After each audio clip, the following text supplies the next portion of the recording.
Olá, seja bem-vinda, seja bem-vindo a mais uma aula de vinho em formato de podcast. Eu sou o professor Marcelo Vargas, nós vamos rodar a vinheta e já vamos para o conteúdo.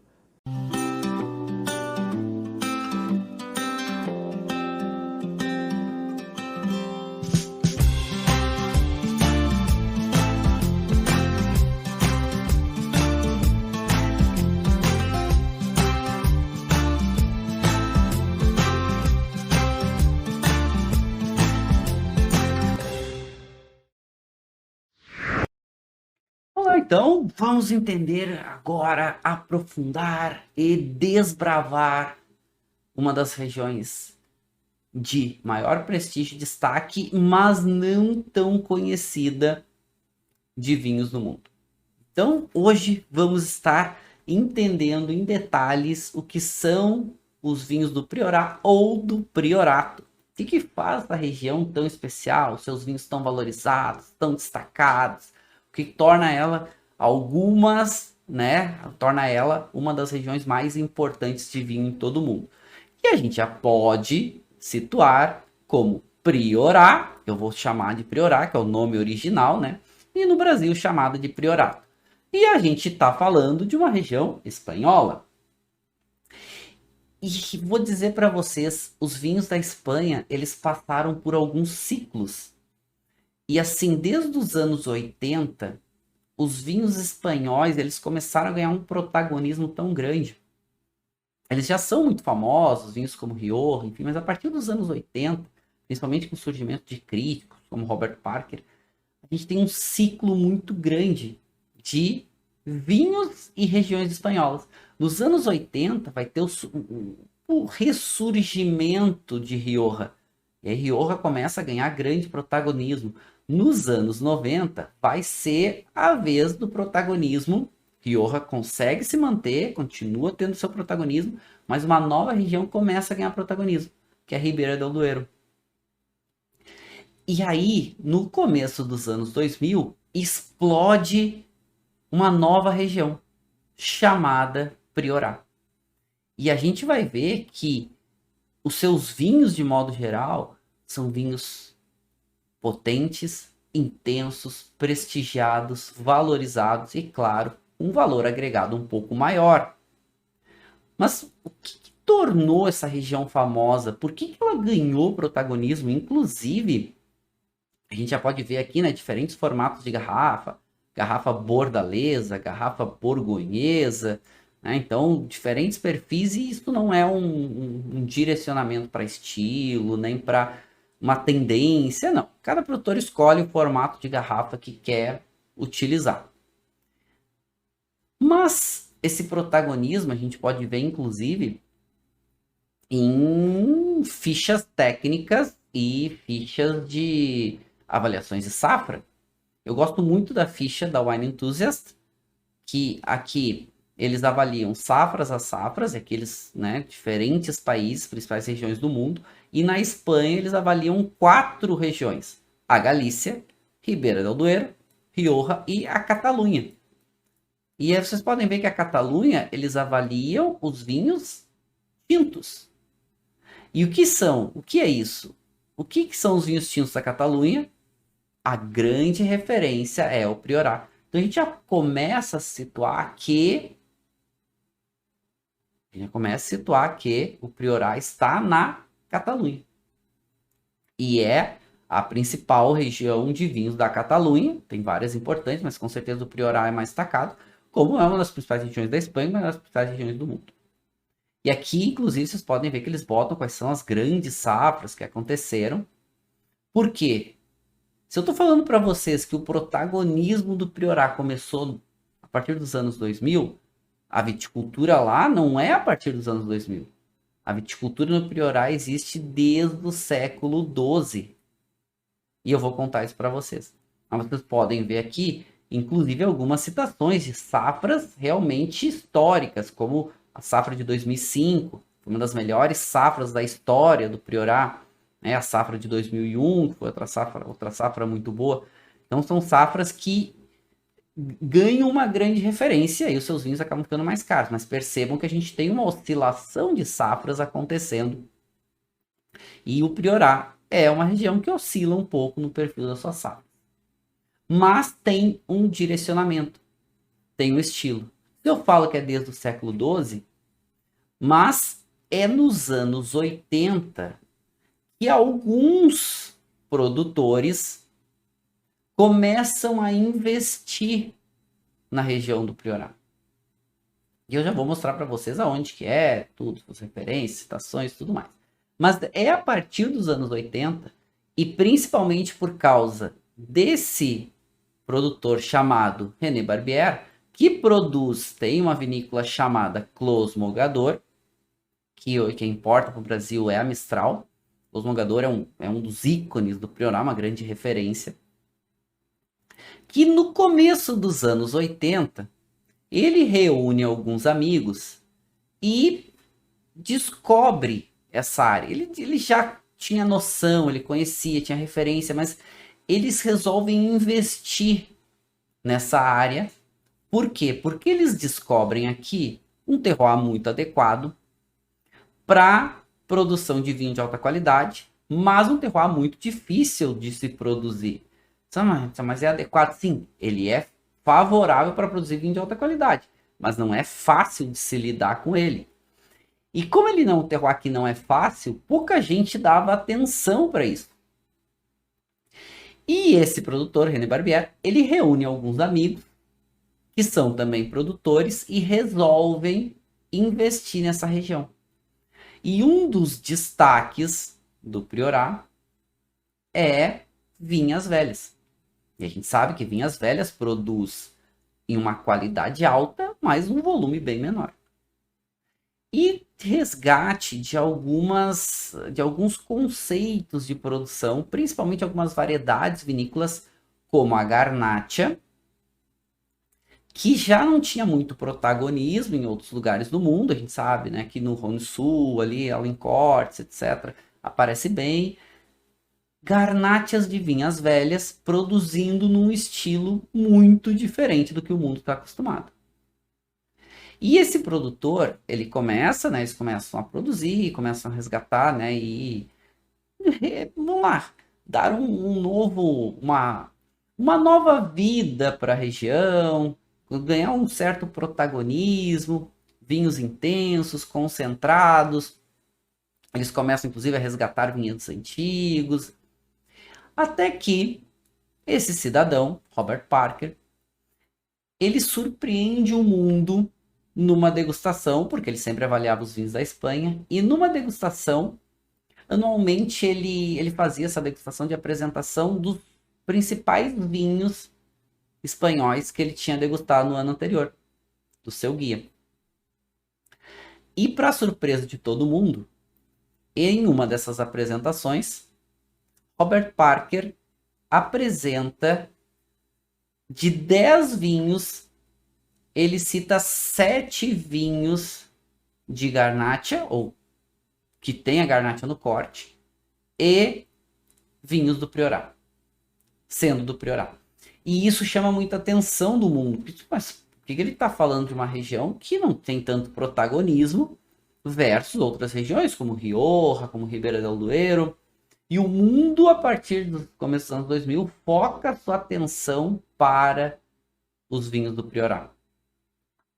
E esses vinhos potentes, intensos, concentrados, vinhos completamente diferentes do que eles poderiam imaginar vindo dessa região. Mas vamos entender o que aconteceu. Primeiro, a Espanha, e nós estamos falando aqui, o Priorá fica aqui na Catalunha, a Catalunha fica aqui no nordeste da Espanha. O Priorá fica aqui, né, bem pertinho de Tarragona, e é uma região muito peculiar. Muito, muito peculiar. Por que não se esperaria vinhos tão intensos e concentrados? Porque a gente está falando de uma região que tem uma moderação do Mediterrâneo. Tem uma moderação importante do Mediterrâneo. A gente sabe que o Mediterrâneo, ele acaba, né, por ser um conjunto de mares, por mais que sejam os verões quentes, um pouco mais longos, ele acaba fazendo uma moderação importante na região, né, ou nas áreas a qual ele tem influência. Pois bem, A Espanha ela é dividida em 17 regiões autônomas. Essas regiões, né, vão ter as suas flexibilidades de leis e tudo mais, mas seguem a legislação espanhola como referência. E por que eu estou falando dessas 17 regiões autônomas? Porque é um ponto importante. O Priorat, ele fica na Catalunha, e a Catalunha é uma dessas regiões, e ela tem um idioma oficial, além do espanhol, que é o catalão. E tem uma cultura toda própria, tem toda uma referência, inclusive o nome, né? Priorat, a gente vai falar alguns termos aqui, que vem do catalão. Mas vamos avançar. Então a gente já viu a nossa referência, a nossa localização ali do Priorat. O Priorat é uma das únicas, e são só duas, regiões que são quase o topo da pirâmide das indicações geográficas espanholas. Tem duas indicações geográficas na Espanha que têm o direito de usar o conceito de DOCA. Porque a grande maioria dos vinhos espanhóis, eles são apenas DO, que é denominação de origem. DOCA é denominação de origem qualificada, é um nível acima. E só duas regiões têm esse nível de indicação geográfica em toda a Espanha. Rioja e o Priorat. Só as duas. Nem Ribeira del Duero tem.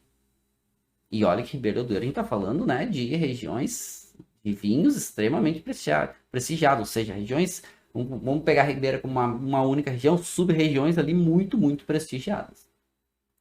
E essa é a pirâmide hierárquica dos vinhos espanhóis, aonde a gente tem, né, os vinhos de Espanha, né, o vinho de la terra. Depois a gente tem um nível que são os vinhos de qualidade com indicação geográfica. São os vinhos aí que seria um vinho que deixaria de ser um vinho genérico e que estaria buscando uma denominação de origem.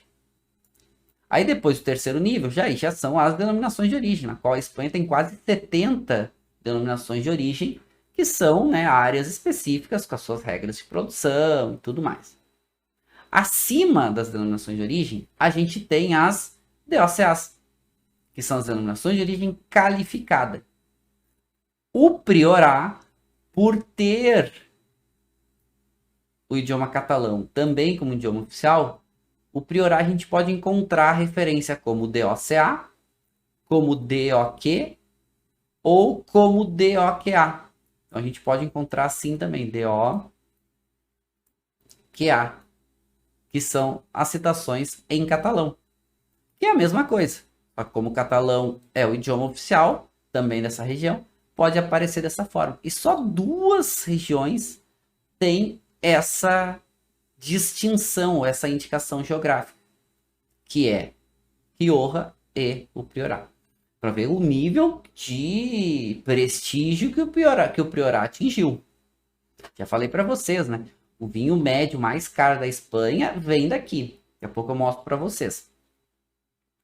E a gente tem também o que alguns consideram o topo da pirâmide dos vinhos da Espanha, que são chamados vinho de pago, que o vinho de pago, eles vêm de áreas que eles têm regras bem rígidas.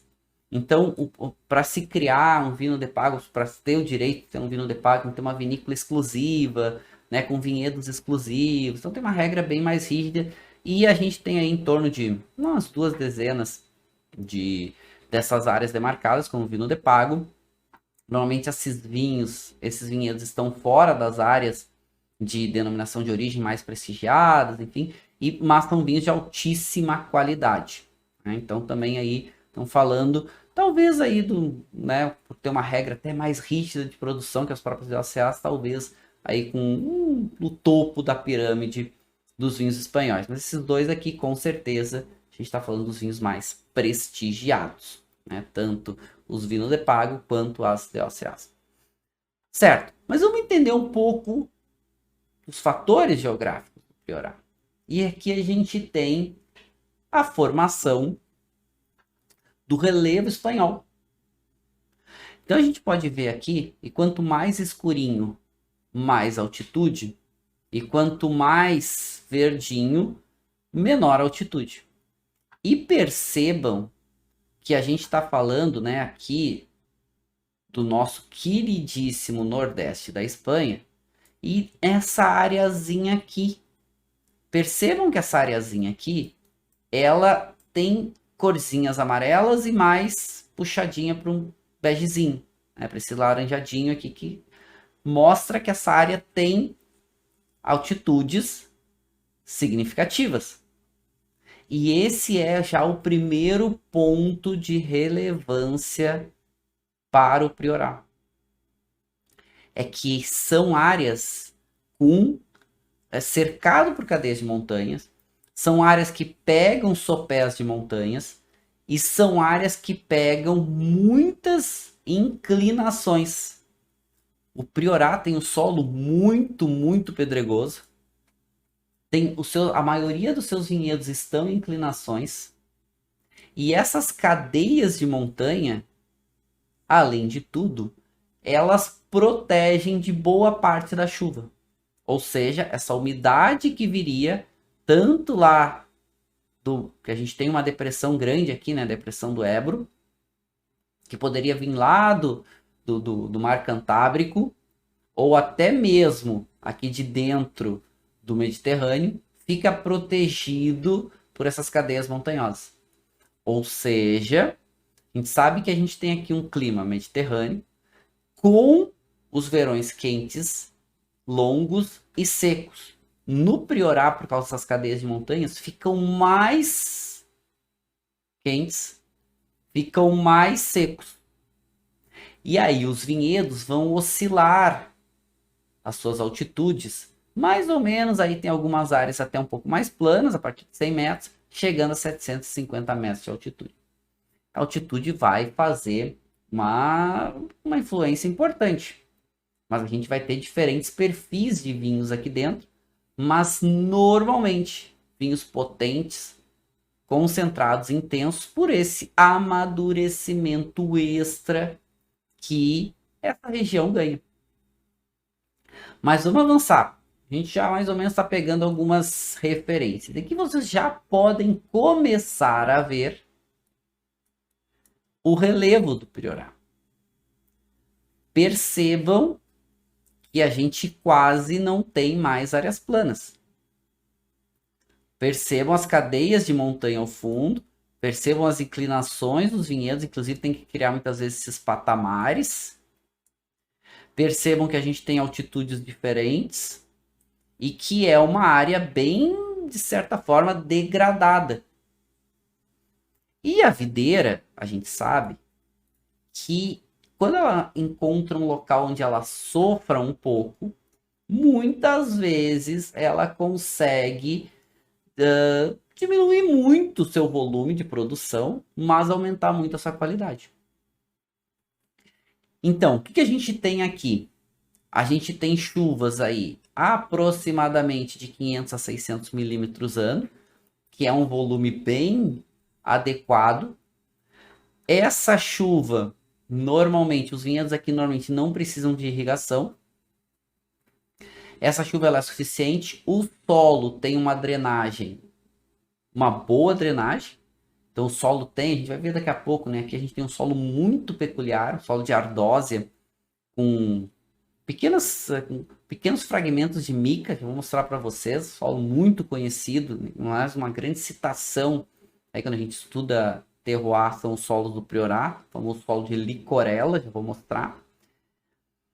Essa chuva ela consegue infiltrar bem, então a água acaba descendo um pouco mais no solo e a raiz da videira vai buscar essa água em algumas áreas um pouquinho mais profundas. E isso é positivo. Depois, a ausência de chuvas no verão. E a gente tem esse clima mediterrâneo, que já tem uma tendência, então, dos verões serem mais longos, quentes e secos. E aí, com esse terroir, essa proteção extra que tem da chuva, acaba, muitas vezes, favorecendo um amadurecimento extra das uvas aqui. E vamos pensar que a falta de chuva, principalmente no verão, que é o período de amadurecimento da uva, não favorece somente uma uma melhor sanidade para as videiras. Mas também a falta de chuva, muitas vezes, é também a falta de nuvens. E se não tem nuvens, tem mais radiação solar. Então, tudo isso vai contribuindo para que os vinhos aqui sejam vinhos mais intensos, vinhos mais concentrados. Normalmente, e aí a gente pode ver nessa foto, normalmente a gente vai ter os vinhedos do Priorat, vocês podem ver aqui, nesse solo muito fragmentado. Normalmente em relevo e que precisa muita mão de obra. Então pode ver que a mecanização aqui é praticamente impossível. E quando a gente exige, né, quando a gente tem locais que exigem muito a mão de obra, a mão do homem como um todo, e menos automação se consegue, também vai ter um impacto maior nos vinhos, principalmente no preço. E vocês podem ver aqui que esse sol extra, esse calor extra, essa falta de chuvas, principalmente nos verões, associado com esse solo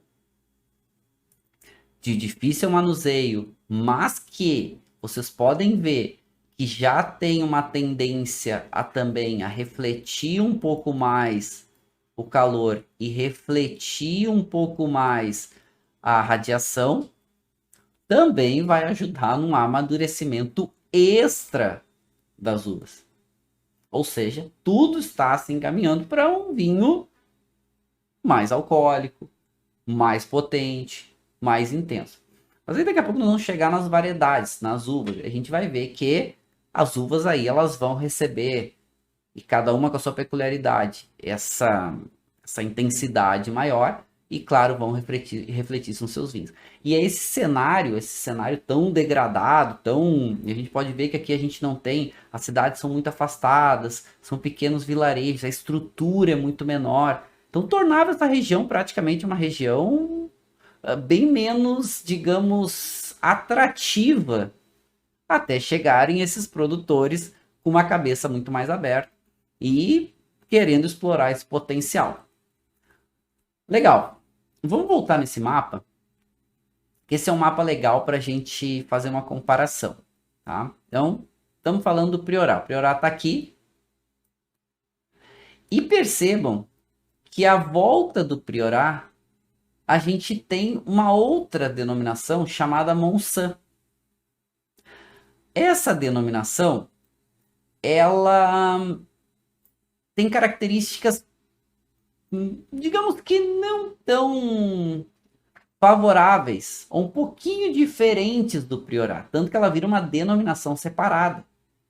Por quê? Porque em Monsanto a gente já não tem mais o solo de licorella, a gente tem cadeias, até a gente tem umas cadeias montanhosas, mas a gente tem menos relevo, a gente tem um pouco menos de... e tem até um pouquinho mais de chuva, ou seja, muda um pouquinho o perfil. E isso que a gente está falando dessa área de Monsanto circundando o Priorat.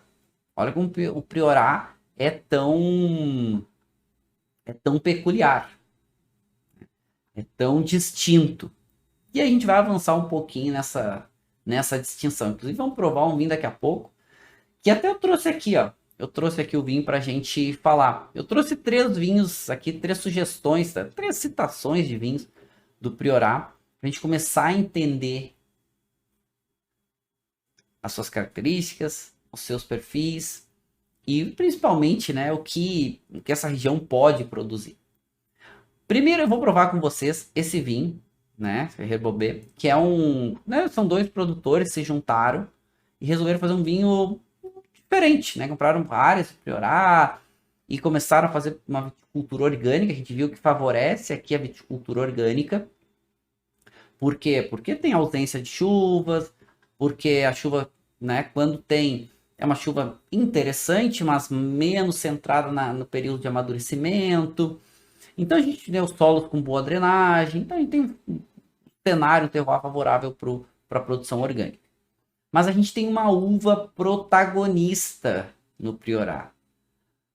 Os vinhos do Priorat, de modo geral, eles vão ser vinhos de corte, de pelo menos 2 variedades.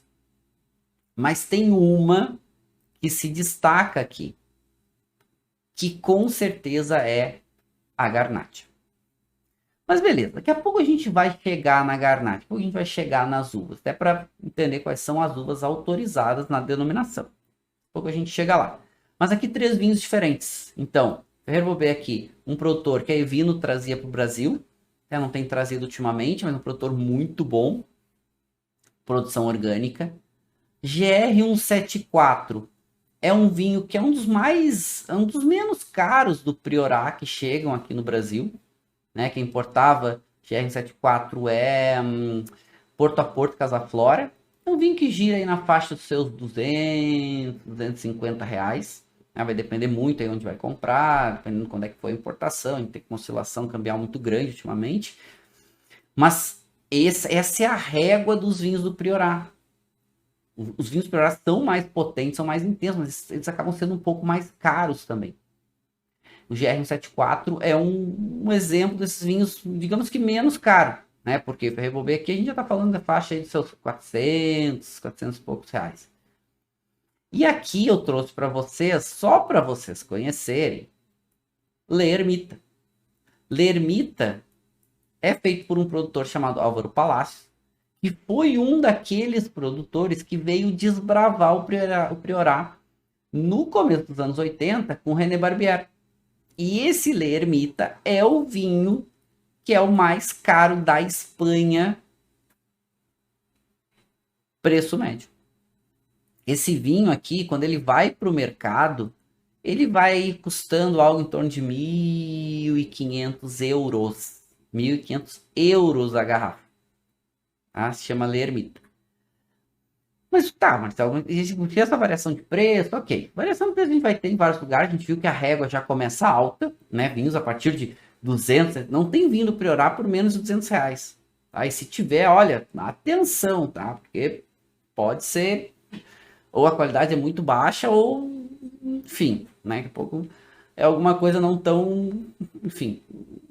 Fique atento, fique atento. Se tiver vindo Priorat menos de 200 reais, fique atento, porque não é convencional. Tá? Falando do Brasil, ainda mais no cenário que a gente vive.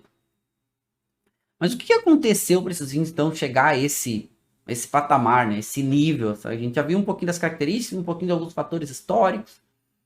Acontece, e prestem atenção que daqui a pouco eu vou voltar na Garnacha. Acontece que no século XII, a Ordem dos Cartuchas estava procurando áreas, principalmente aqui no nordeste da Espanha, para colocar um mosteiro. E eles aqui, né, procurando área, essa era uma área completamente desértica, mas eles souberam, por uma citação de uma lenda local, isso a gente está falando, 1100, né, antes de 1200. E eles souberam de uma lenda, né, que tinha um pastor de ovelhas que citava um local no Nordeste, ali na Catalunha, né, especificamente aqui no Priorat, um local que ele dizia que é onde tinha a escada que levava os anjos até o céu, até Deus. E esses monges, como eles eram monges reclusos, como eles eram monges que eles acabavam construindo seu mosteiro e iam dedicar a vida deles para isso, eles não tinham muita resistência para locais inóspitos, né, difíceis.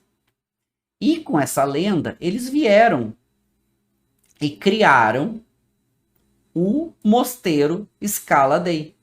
Então, né, a escada de Deus, em latim. Que é um pouco disso aqui que a gente está vendo aqui no fundo. Essas cadeias montanhosas com um relevo parecido com uma escada.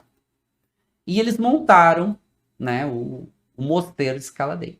E uma das primeiras coisas que eles fizeram foi fazer a implementação de videiras para o cultivo da uva para fazer o vinho da sacristia, dos ritos católicos e tudo mais. Tanto que vocês podem ver aqui até hoje o logo do Priorat, a denominação do Priorat, é essa escalinha. Essa escadinha, vocês podem ver que a escadinha, a escadinha, os anjinhos aqui indo para o céu e olha aqui, né, as videirinhas aqui embaixo. Pois bem, no século XII, então, implementaram o mosteiro de Scala Dei e começaram a produção de vinho aqui. Como em todo local aonde tinha a implementação de um mosteiro, começou a surgir um vilarejo. E esses vilarejos, daqui a pouco, foram surgindo um segundo vilarejo, um terceiro vilarejo. Pois bem, então a gente tem aqui a cultura da videira há bastante tempo. E esse foi um dos destaques dessa região. Ou seja, começou a cultura do vinho aqui, mas ainda sem tanto enfoque comercial, muito para um consumo local. Mas com esse terroir, o que acabou acontecendo é que muitas dessas videiras, claro que não desde o século XII, mas algumas videiras centenárias, ficaram em produção aqui. Não tão cuidadas, mas em produção. Dentre elas, uma das variedades que é das mais resistentes que existem ao tempo, que é a Garnacha. A Garnacha, Grenache em francês e Garnacha em espanhol, ela é uma uva que, de modo geral, ela vai produzir vinhos com pouca acidez. Ela é uma uva tardia, então ela precisa de sol e calor para amadurecer bem. Gera vinhos mais encorpados e mais alcoólicos, com peso, né, um pouco mais de viscosidade em boca, um pouco mais de peso no líquido, né, mais viscoso, maior preenchimento de boca. Mas não são vinhos tão tânicos e não são vinhos também tão ácidos. E também não são vinhos com tanta cor. Pode ver aqui, né? Inclusive, não tem a casca tão grossa. Beleza. E normalmente a Garnacha ela vai ter esses aromas mais de frutas vermelhas, algumas notas especiadas. Só que ela não é uma uva muito fácil de amadurecer, porque ela não é uma uva, apesar de não ter essa casca tão grossa, ela precisa de um pouco mais de sol e de calor. Ela é um pouco mais tardia para amadurecimento. Só que a média dos vinhos de Garnacha é aquele perfil com menos cor, um pouco mais de álcool, um pouco mais de corpo e acidez um pouco mais baixa. Mas a Garnacha ela tem uma peculiaridade.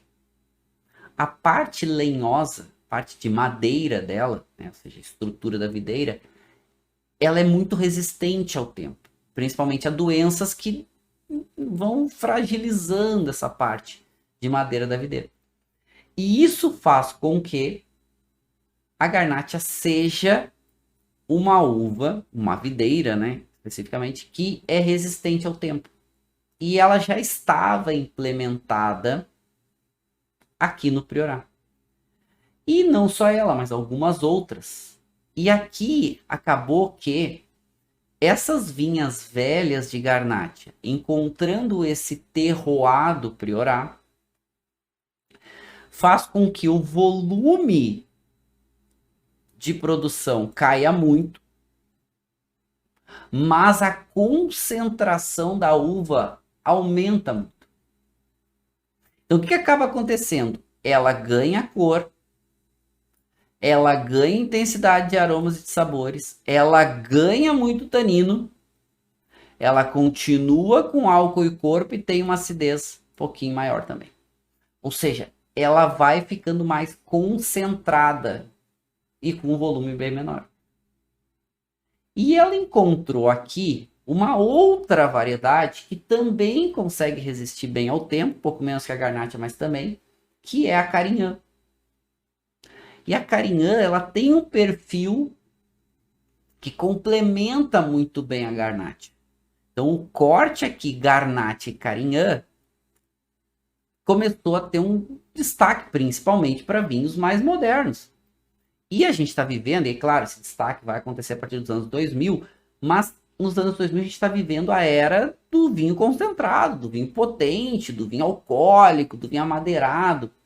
E isso faz com que o Priorat esteja muito em sintonia com o que o mundo está valorizando de vinho naquele momento, principalmente por causa do Robert Parker, né, que tinha aquele estilo que ele gostava de dar notas altas. E é óbvio que o Parker começa a dar notas cada vez mais altas para os vinhos do Priorat.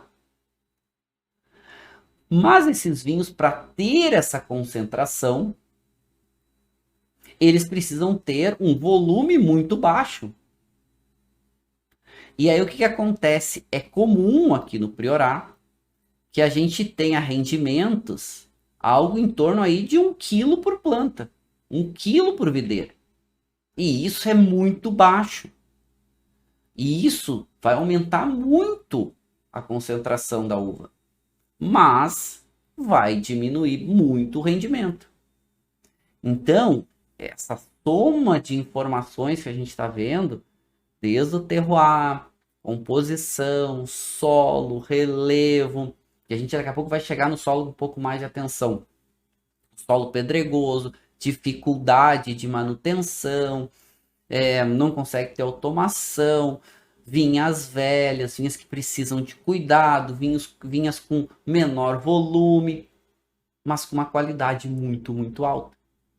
Por isso, os vinhos do Priorat, de modo geral, os grandes protagonistas são os vinhos tintos, apesar de vinhos brancos também ser permitidos, né? Eles podem produzir vinhos brancos, mas o grande protagonista vão ser os vinhos tintos, e os vinhos tintos potentes, concentrados, intensos. Não à toa, daqui a pouco a gente volta aqui, não à toa, vou estar provando com vocês um vinho, e eu falei, já, Priorat, de modo geral, são vinhos de corte, são vinhos de blend, de mistura, diferentes variedades. E a Garnacha e a Carignan normalmente são protagonistas. Normalmente ou elas são as duas no corte, ou elas estão presentes, pelo menos uma delas, ou muitas vezes as duas presentes. E eu vou estar degustando com vocês, mas antes disso eu queria só mostrar a questão do gráfico da Carignan, né? Porque se a gente falou da Garnacha, tem que falar um pouquinho da Carignan. A Carignan ela tem esse perfil de ter um pouco mais de intensidade de cor e principalmente de ter mais acidez. Claro, essa textura tânica dela normalmente não é tão marcada. Ela vai ficar mais intensa, claro, conforme vai concentrando mais a uva. Mas ela se dá muito bem no corte pelo seu perfil de características com a Garnacha. Elas se complementam muito bem. E claro, algumas vinhas velhas também de Carignan, deixando ela mais concentrada. Então a gente já pode pensar o que é o perfil dos vinhos do Priorat. São realmente vinhos intensos. Então o teor alcoólico dos vinhos do Priorat normalmente é 14 para cima. 14% de álcool. Então 14,5%, 15% de álcool, 15,5%. Por quê? Porque esse amadurecimento extra faz com que as uvas realmente concentrem mais características, dentre elas, né? Concentração de açúcar um pouquinho maior. São vinhos secos, mas muito potentes, muito intensos. Eu vou provar com vocês, e até já trazendo, né, e mostrando para vocês, um vinho que é um corte, né? Que eu já servi ele, e ele é um corte de Carignan, Grenache, Syrah e Cabernet Sauvignon. Né? E daqui a pouco a gente vai prová-lo. Deixa eu trazer para cá, né? Mostrar para vocês aqui nessa câmera. Ó. E a gente já pode ver, ó, que já tem 14,5% de álcool. Ok, vamos ver se esse álcool aparece, quanto ele é potente, concentrado, que vocês podem ver, ó, o login do Priorat. Opa, vou trazer aqui, deixa eu mostrar aqui, opa, aqui, ó. Ó, a escala D aqui, bonitinha, né? Escalinha do céu, ó. Aqui aparecendo. Esse vinho ele é 2015, né? Então, ele é um vinho pouquinho, não é um vinho tão jovem. Os vinhos do Priorat, de modo geral, são vinhos com um potencial de guarda bem grande. São vinhos potentes, intensos, então o potencial de guarda é destacado. E dá pra gente já provar antes da gente voltar aqui. Dá entender um pouco mais da teoria, porque eu quero falar bastante sobre o solo, e o solo é importante, né? Solo de licorella. Então dá pra gente ver, ó, que é um vinho bem potente, bem intenso. E vamos dar uma olhada nessa cor dele aqui. Primeiro, é um vinho com média mais intensidade de cor, quase muita. É um vinho, ele é 2015, ele é bastante brilhoso ainda, né? Ele não... é bastante brilhoso, mas o que me chama a atenção é que podem ver aqui os pingos, ó, da taça. Eu servi com Coravã, então Coravã às vezes respinga um pouquinho dentro da taça. Pode ver que os vinhos da taça tem pigmento ainda, tem cor. E o vinho 2015. Né? E a gente viu que é um corte Carignan com Garnacha, Syrah e Cabernet Sauvignon. Tem cor ainda. E essa chama atenção, porque bastante pigmento, ó, nos vinhos. Olha que interessante, eu vou botar aqui, ó, pra vocês verem, ó. Um fundinho branco fica mais fácil, olha só.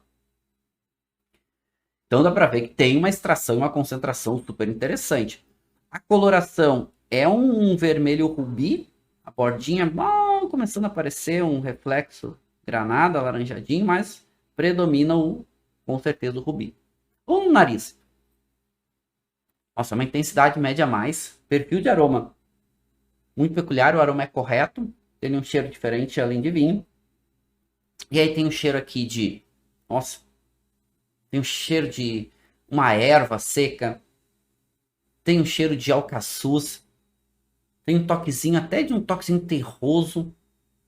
O álcool, e sem agitar, né? O álcool começa a aparecer um pouquinho mais. Tem o caráter de uma fruta vermelha bem madura. Ele me lembra uma cereja muito madura. Nossa, mas ele é muito gostoso. Tem um toquezinho. Lembra um toquezinho de fumo aparecendo. Vamos agitar a taça. 3, 4 voltas. Nossa, essa parte, agitando a taça, fica um pouco mais especiada. Ele até começa a aparecer um pouquinho de uma nota especiada, quase uma pimenta branca. Ele tem bastante ainda. Aparece o primário, aparece o secundário e já começa a aparecer um terciário. Eu tô falando com vocês, o perfil ele é muito. E quase também aparece uma nota de um hibisco seco, assim, quase uma nota de uma flor seca. Não é um floral, é uma nota. Aquela flor de chá, sabe? Que a gente vai fazer chá. Tomar um gole. Primeiro gole eu não vou avaliar, mas vou prestar atenção em algumas características. O segundo gole eu já começo a avaliar.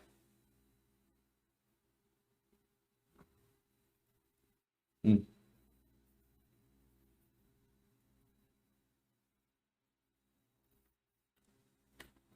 Um vinho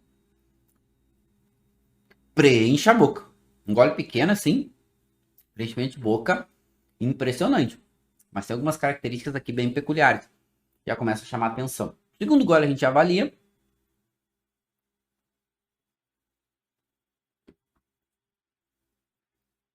Hum.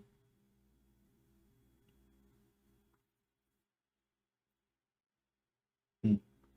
Até esqueci de descartar isso.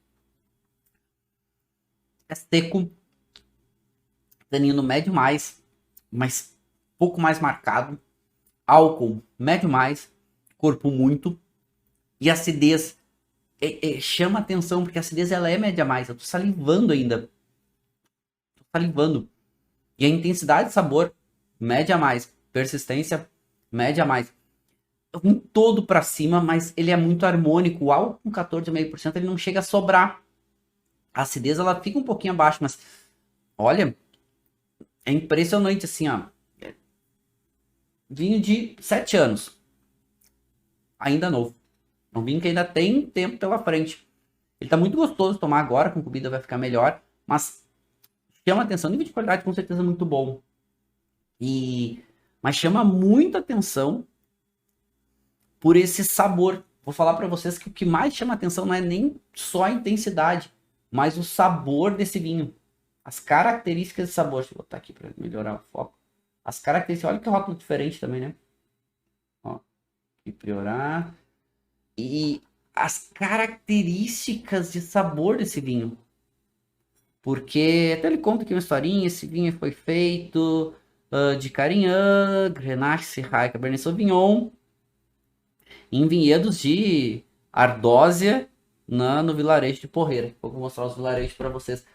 Agora, o sabor desse vinho, ele é muito peculiar, assim, essa nota de chá de hibisco, essa nota meio terrosa, de alcaçuz, mas é gostoso, né? Com um toque de fruta, aquele toque de fruta vermelha bem madura. Lembra uma cereja madura. É gostoso. E assim, mas é intenso. É potente. Dá para entender um pouquinho o que esses vinhos trazem, assim, nessa. intensidade, potência, e acaba, né, tendo vinhos mais caros. Aliás, depois a gente volta um pouquinho mais nesse vinho. Vamos voltar um pouco mais para nossa parte teórica, para avançar aqui em algumas questões que são relevantes. Então, vinhas velhas já acrescenta aí nessa receita. E uma concentração muito grande, né, uma concentração super importante nas videiras. E aqui dá para a gente ver, olha, aqui já dá para ver o solo pedregoso. Olha aqui uma vinha velha, olha o tamanho dessa parte lenhosa aqui, olha a grossura dessa videira. Imagina que isso aqui vai fazer um cachinho, tanto tem um apoiozinho de uma pedra aqui, e aqui vai produzir provavelmente um cacho, ou 2 cachinhos pequenininhos, porque a vinha velha é isso, ela não consegue produzir muito.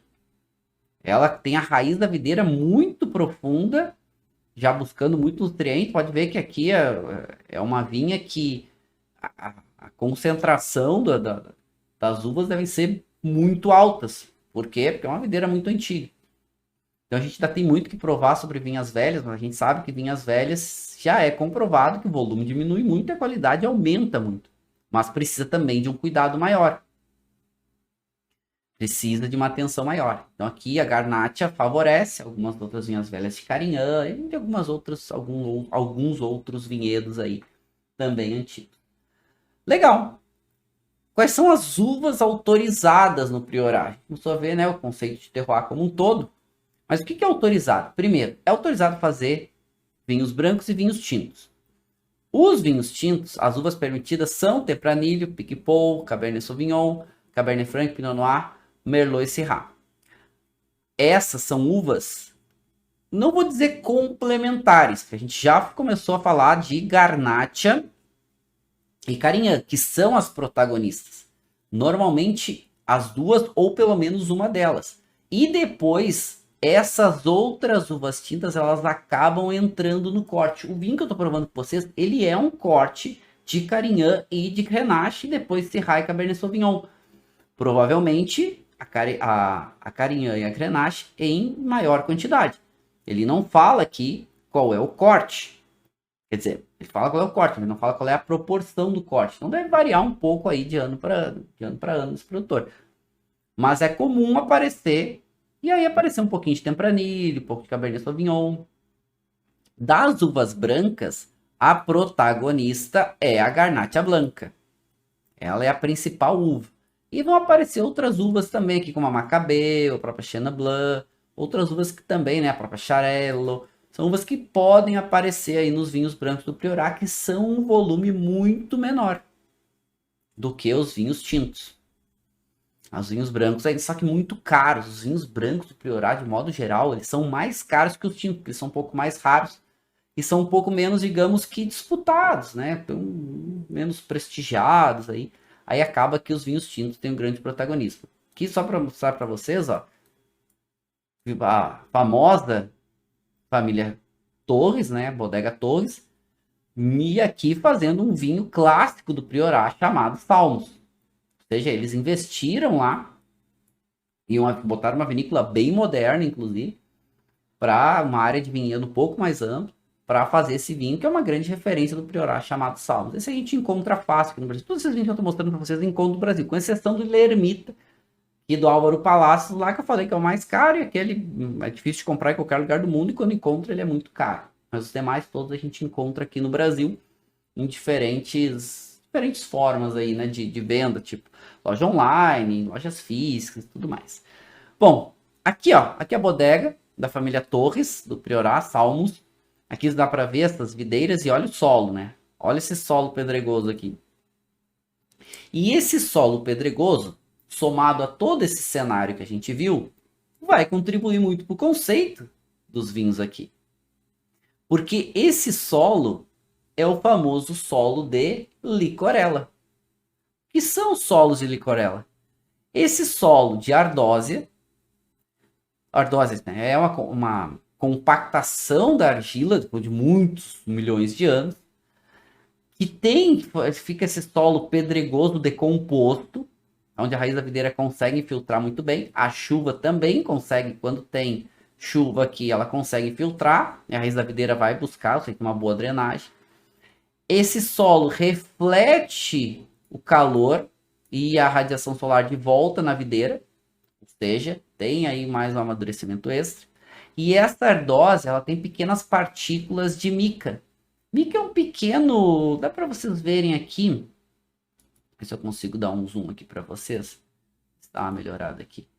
Essas pequenas, uns pequenos cristalzinhos que reflete ainda mais a luminosidade, o calor e a radiação. Então, esses pequenos cristalzinhos ajudam a refletir ainda mais. Bom, a raiz da videira vai infiltrar muito para buscar água. Só que quando ela infiltra, ela não busca só água. Ela também vai buscar outros micronutrientes que vão ser muito benéficos para a videira.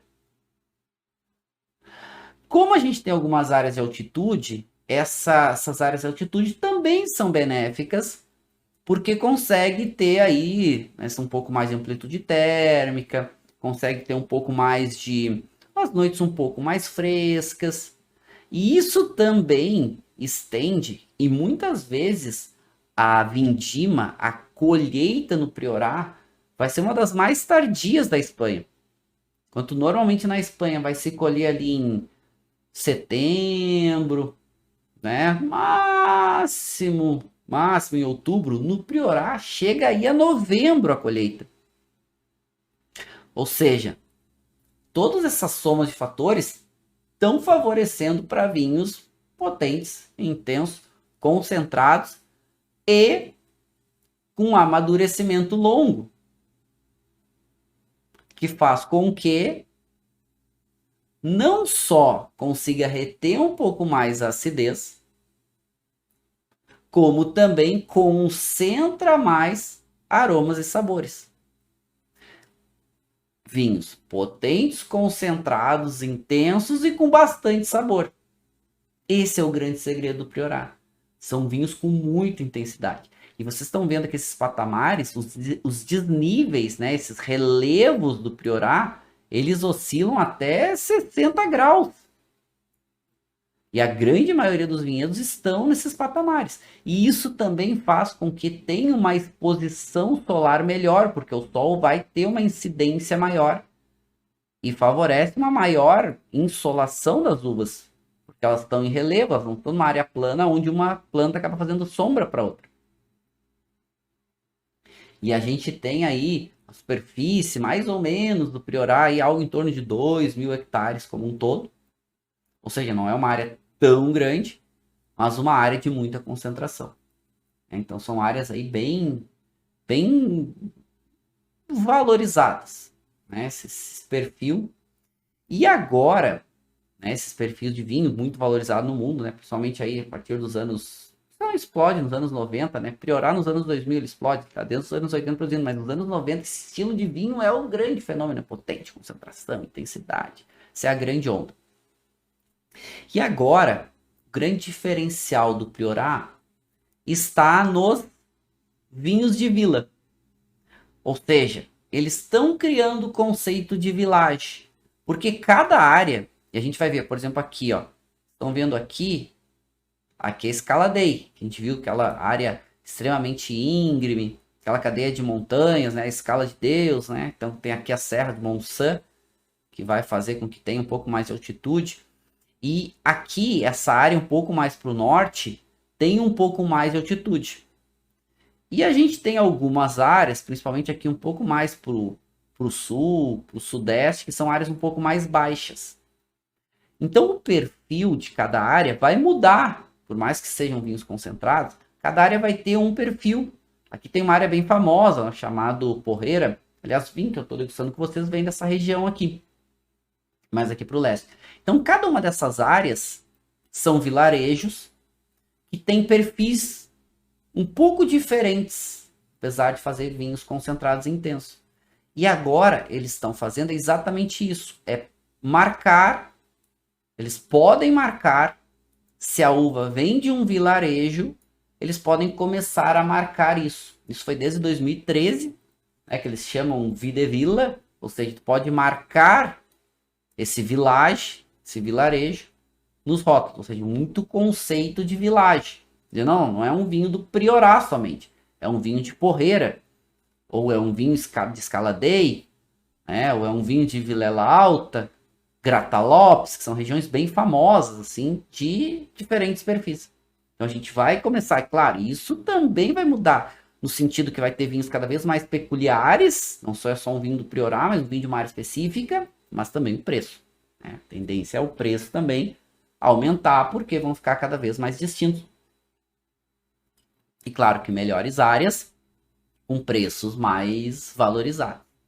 Então aqui só para vocês verem, um produtor, né, Videvilla, e vocês podem ver aqui já marcando, ó, La Vilela Baixa, La Vilela Alta, El Loire, Grata Lopes, aqui já são os villages, né, aqui é um exemplo só para vocês verem, o produtor chama Videvilla, e já fazendo vinhos village de áreas distintas.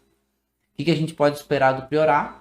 Cada vez vinhos mais valorizados, cada vez vinhos mais distintos, vinhos cada vez mais valorizando um conceito de terroir mais específico e daqui a pouco cada vez mais valorizando vinhedos específicos futuramente. Isso, claro, vai aumentar o valor agregado, mas com certeza vão ter vinhos aí bem peculiares no sentido de vinhos mais específicos. Mas a gente está vendo uma onda de vinhos orgânicos e biodinâmicos vindo dessa região e com certeza vão estar aí com grandes novidades chegando muito em breve, principalmente dessas áreas mais específicas. E falo para vocês, né, são vinhos de uma qualidade muito alta, uma concentração muito alta, mas vinhos muito gastronômicos. Esse vinho que eu provei com vocês é um vinho que tranquilamente aí dava para botar, e o que eu harmonizaria com ele? Com certeza harmonizaria aí com um prato bem intenso, um prato que não pode ser apimentado, mas pode ser um prato aí com bastante sabor, né? Provavelmente um ragu ia muito bem, um ragu com ervas, um ragu bem temperado, ele tem esse toquezinho, né? Ele é saboroso, poderia até ter uma cenoura, né? Tem um toquezinho doce, que eu acho que ia bem, aí, acho que combinava bem. Não um prato doce, né? Um toquezinho, uma leve doçurinha, ele tem né, esse álcool a mais, traz um toquezinho, né? Aquele toquezinho, não de doçura, mas um toquezinho um pouquinho mais puxadinho para um adocicado, lembra um pouquinho de doçura, acho que ia ficar muito bom. Ragu aqui eu acho que ia ficar simplesmente espetacular. Acho que foi bacana, acho que deu pra gente aí desbravar bem, deu pra gente entender um pouquinho mais do Priorat, acho que vale a pena, são vinhos caros, então quando tiverem oportunidade, procurem, né? Deem uma pesquisada, tem grandes importadores aí que trazem alguns vinhos menos caros, né? Wine.com.br, a própria Evino, de vez em quando tem alguns vinhos interessantes, os preços não tão caros, só que é isso, são vinhos de guarda, são vinhos que para tomar novo são muito duros, são muito intensos, então vai ter que harmonizar, ou também daqui a pouco, se tiver a possibilidade de comprar, guardar um pouquinho mais, também é uma boa solução, uma boa alternativa aí para quem quer provar esses vinhos. E daqui a pouco um preço não tão caro, porque claro, quanto mais antigo a gente compra, os vinhos mais caros eles vão ser. Isso sempre. Certo? Bom, turma, chegamos no final da nossa aula, acho que foi bem bacana para darmos uma entendida no Priorat. A gente vai avançar ainda em alguns pontos, em algumas outras regiões, a gente vai desbravar aí algumas outras correlações com o Priorat, principalmente com esses solos mais pedregosos, solos de ardósia. Vamos se lembrar dessa ardósia, que essa ardósia vai voltar em breve aí em outros conteúdos. Acho que foi incrível, legal entender um pouco mais dessa região menos conhecida no Brasil, mas um destaque internacional muito grande, que cada vez mais vai ter destaque, podem ter certeza, cada vez mais vai ter destaque internacional e com certeza também no Brasil. Então, vou me despedindo de vocês, vou deixando um brinde especialíssimo no coração de cada um. Um beijo muito especial.